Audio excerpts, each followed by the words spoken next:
10月30日，新加坡警方采取了一场大规模执法行动，目标是柬埔寨太子集团创始人陈志及其同伙位于新加坡的资产。随着禁止处置令的发出，总值超过 1.5 亿新元的财产被查封，包括6处房产、银行账户、证券账户、现金以及1艘游艇、11辆车辆和多瓶名酒。新加坡警方透露，他们早在2024年就从可疑交易报告办公室 SRO 接获关于陈志和他的同伙的情报。由于犯罪活动是在海外进行，警方在展开调查的同时，也与相关的外国对应机构接洽，以获取信息和协助。在获得美国和英国于2025年10月14日发布的额外线索后，新加坡警方与反洗钱案件协调与合作网络 ACA3N 的成员机构合作，推动调查。随后于10月30日对陈志和其同伙展开执法行动。新加坡金融管理局 MAS 同时发文指出，本地金融机构自2022年起已提交关于此案的可疑交易报告，一些金融机构还主动采取风险缓解措施，如关闭可疑账户，避免了更大笔资金流入新加坡金融体系。太子集团的犯罪版图极具典型性，在柬埔寨建造10个高墙环绕的诈骗园区，以虚假招聘诱骗数千劳工，通过杀猪盘等手段实施加密货币诈骗，再经多国账户洗白资金用于奢靡消费。新加坡之所以成为资产拦截关键节点，源于其在全球资本流动中的枢纽地位。犯罪分子既想利用其金融便利，却终难逃脱精密防控网。新加坡此次高效执法植根于今年1月生效的防诈骗法案所奠定的法律框架。该法案彻底颠覆传统被动追赃模式，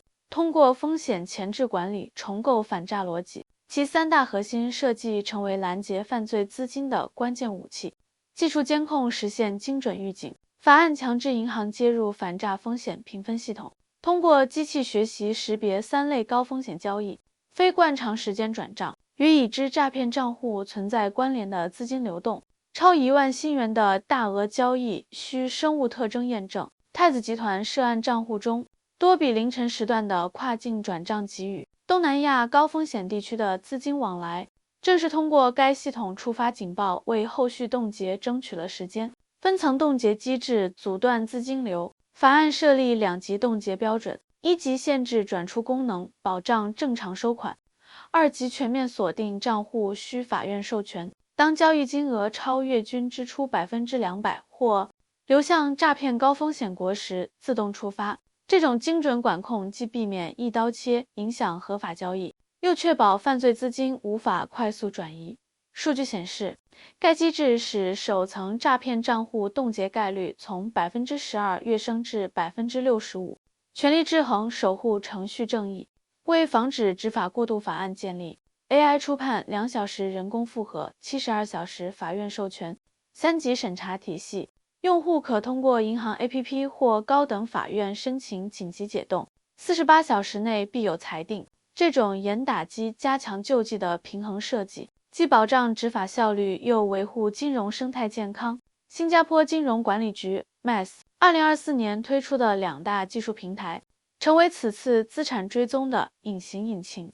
COSMIC 平台打破银行间数据壁垒，使参与机构可共享可疑客户信息，通过关系网络图谱锁定太子集团在新关联账户。而 Navigate 全政府数据界面整合警方、税务、海关信息，仅用72小时便厘清涉案资金从柬埔寨诈骗园区到新加坡房产的流转链条。技术防控的成效已形成数据闭环。2023年，新加坡银行业报告5000余宗可疑交易，涉50亿新元，而2025年法案实施后，预计每年可拦截 40% 诈骗资金，减少损失超 1.5 亿新元。更关键的是加密货币监管实现突破。通过链上数据分析，警方追踪到太子集团将12万枚比特币拆分存入新加坡虚拟资产交易所的痕迹，为国际联合执法提供关键线索。此外，新加坡的执法行动始终嵌入国际协作框架。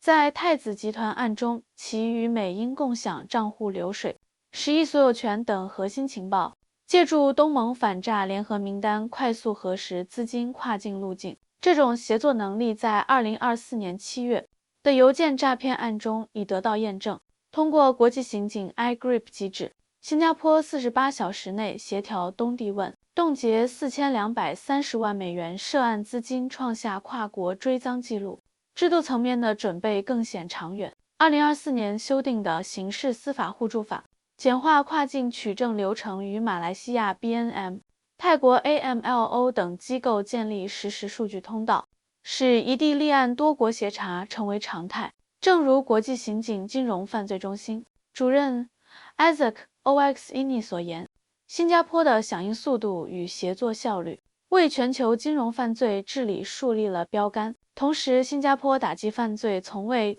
以牺牲金融活力为代价，在冻结太子集团资产时，通过必要资金豁免机制保障涉案企业普通员工的工资发放。在加密货币监管中，既要求交易所实施 KYC 客户身份验证，又为合规虚拟资产交易保留发展空间。这种平衡策略收获国际认可。标普报告指出，新加坡反诈能力提升使其银行业评级隐性上升0.5级。2025年跨境金融交易量同比增长 12%， 对高风险群体的精准保护更显治理温度。针对太子集团诈骗受害者，中占比 42% 的60岁以上人群，法案建立亲属联动预警。当老年人账户出现超越均支出3倍的转账时，系统自动通知紧急联系人。2025年数据显示，该机制使老年群体诈骗损失下降 58%， 印证了安全与包容并重的治理哲学。